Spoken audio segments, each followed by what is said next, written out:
पूर्ण विधि विधान के साथ स्वीकार किया।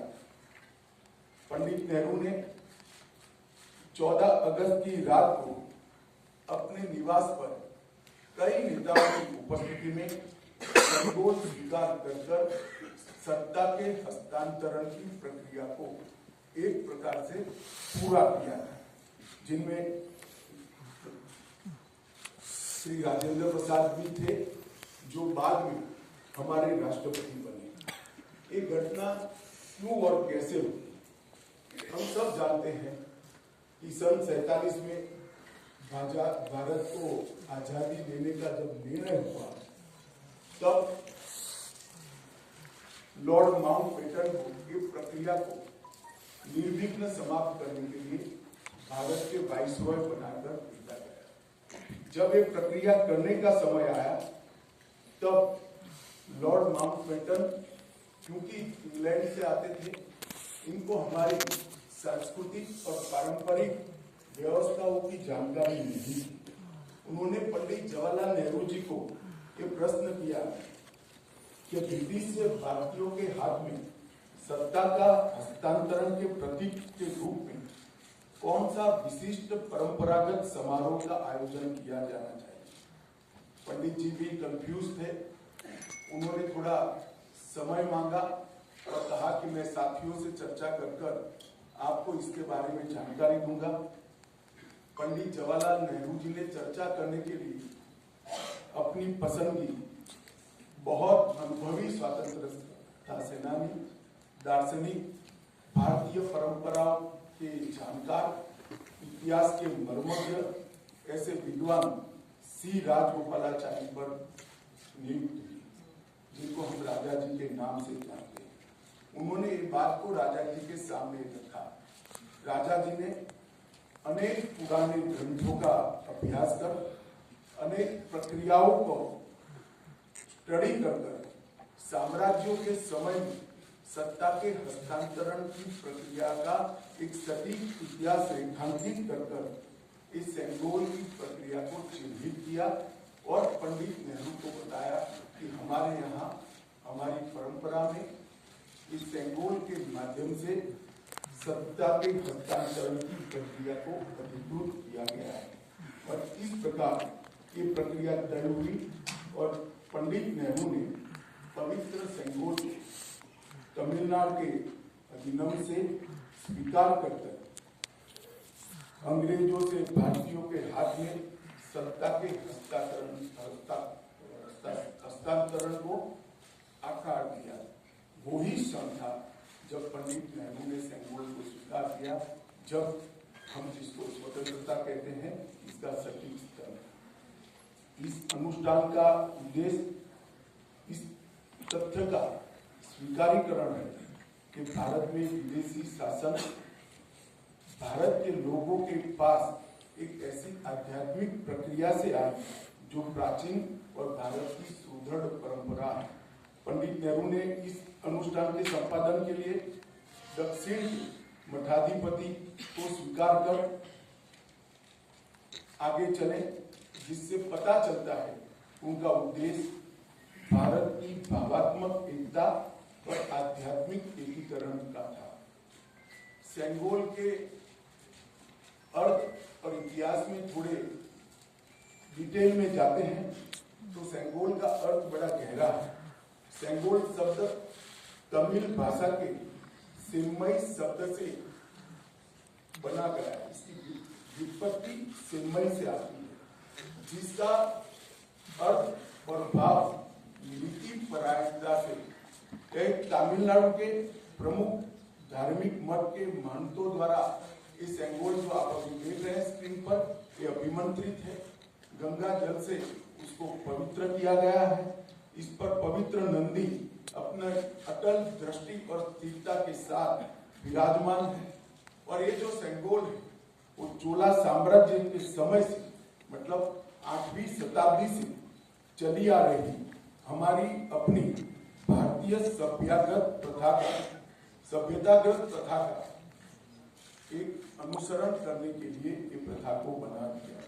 आप सभी जानते हैं चोला साम्राज्य सदियों से हमारे उपमहाद्वीप में एक महत्वपूर्ण साम्राज्य रहा, जिसने 21 राजाओं ने बड़े लंबे अरसे तक 800 साल से ज्यादा समय तक इस देश के महत्वपूर्ण हिस्से पर शासन। सबसे महत्वपूर्ण बात यह है कि सेंगोल जिसको प्राप्त होता है, इसके पास से न्यायपूर्ण और निष्पक्ष शासन की अपेक्षा रखी जाती है, और एक प्रकार से न्यायपूर्ण और निष्पक्ष शासन करने का आदेश उसको मिलता है, जिसे तमिल में आणई कहते हैं। और इस सेंगोल को प्राप्त करने की घटना को आजादी के समय विश्व भर के मीडिया ने इसका जिक्र भी किया है, इस पर वृत्तांत भी प्रकट किए हैं। टाइम मैगजीन ने बहुत ज्यादा ग्राफिक्स के साथ इसको रिपोर्ट किया। भारत के भी सभी अखबारों में इसको यथोचित सम्मान दिया था। आप सेंगोल की वेबसाइट पर मीडिया रिपोर्ट की बातें देख सकते हैं। 1947 अगस्त के बाद सेंगोल सबकी आंखों से ओझल हो गया, इसको भुला दिया गया, मगर एक विद्वान और पूजनीय सम्मानीय व्यक्ति ने इसको आजादी के 31 साल के बाद 15 अगस्त 1978 को परमाचार्य श्री चंद्रशेखर सरस्वती स्वामीगल ने अपने अनुयायी डॉक्टर B.R. सुब्रमण्यम को सेंगोल वृत्तांत का वर्णन किया, जिसको डॉक्टर सुब्रमण्यम ने अपनी किताबों में उचित स्थान देकर उल्लेखित किया। तमिल मीडिया ने भी परमाचार्य की चर्चा को प्रमुखता से जगह दी और उसे जीवित रखा। हम सब परमाचार्य के इसके लिए कृतज्ञ हैं। दिलचस्पी की बातें हैं कि तमिलनाडु सरकार ने भी इस भूमिका को गर्व के साथ प्रकाशित किया है। यह 2021-22 का HRNC पॉलिसी नोट जो अभी आप स्क्रीन पर देख रहे हैं, उसमें दर्ज है। इस पर पैरा 24 में इसकी प्रक्रिया को ढंग के साथ वर्णित किया गया है। हमारी सरकार का मानना है कि इस पवित्र सेंगोल को किसी संग्रहालय में रखना अनुचित। सेंगोल की स्थापना के लिए संसद के भवन से अधिक उपयुक्त और पवित्र और उचित स्थान कोई हो ही नहीं सकता। इसलिए जब संसद भवन का देश को समर्पण होगा, उसी दिन आदरणीय प्रधानमंत्री नरेंद्र मोदी जी बड़ी विनम्रता के साथ तमिलनाडु से आए हुए अधिनियम से सेंगोल को स्वीकार करेंगे और अत्यंत आदरपूर्वक माननीय लोकसभा के अध्यक्ष के आसन के समीप सम्मान के साथ इसको स्थापित करेंगे। मैं मानता हूं कि भारतीय परंपराओं से जुड़ने का एक विरल और महान क्षण होगा। नए भारत को हमारी परंपराओं के साथ, हमारे इतिहास के साथ और हमारे आध्यात्म के साथ उसी क्षण से एक नया अनुसंधान होगा।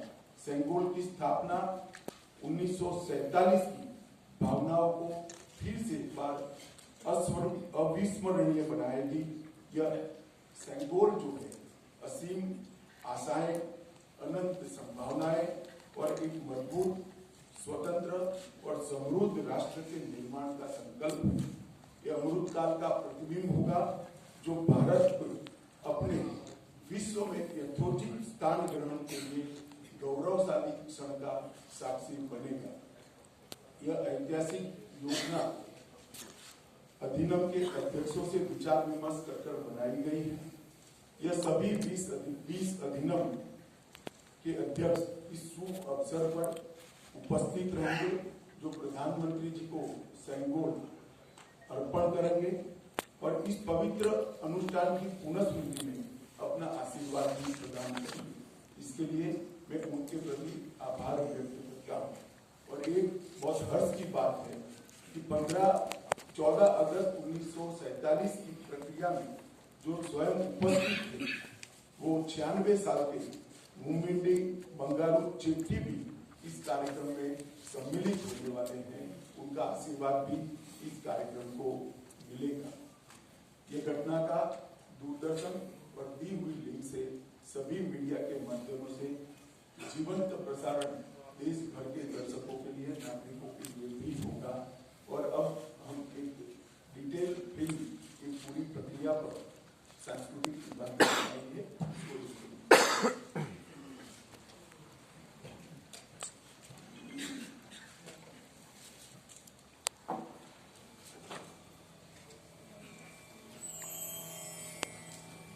August 1947. Madras Presidency, Tamil Nadu. A group of people were preparing for the trip of their lifetime. They had been called to carry out an important mission to sanctify and legitimize the transfer of power from one ruler to another. Where were these people going? Delhi.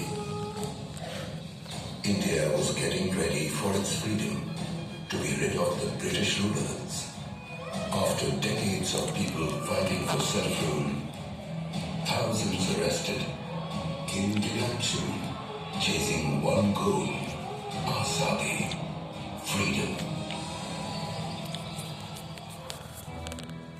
The last Viceroy, Lord Mountbatten, had a task to complete. To hand over power to the Indians. He had a simple query. How should this moment of handover be conducted? A handshake would hardly do. What is the symbolism that should be adopted for the moment? He posed this question to Pandit Jawaharlal Nehru. A good question. Something that needed thought. A puzzled Nehru turned to the veteran freedom fighter, Shri C. Rajagopalachari. Rajaji, as he was popularly known, was from Tamil Nadu. Nehru respected Rajaji's erudition and knowledge of Indian customs and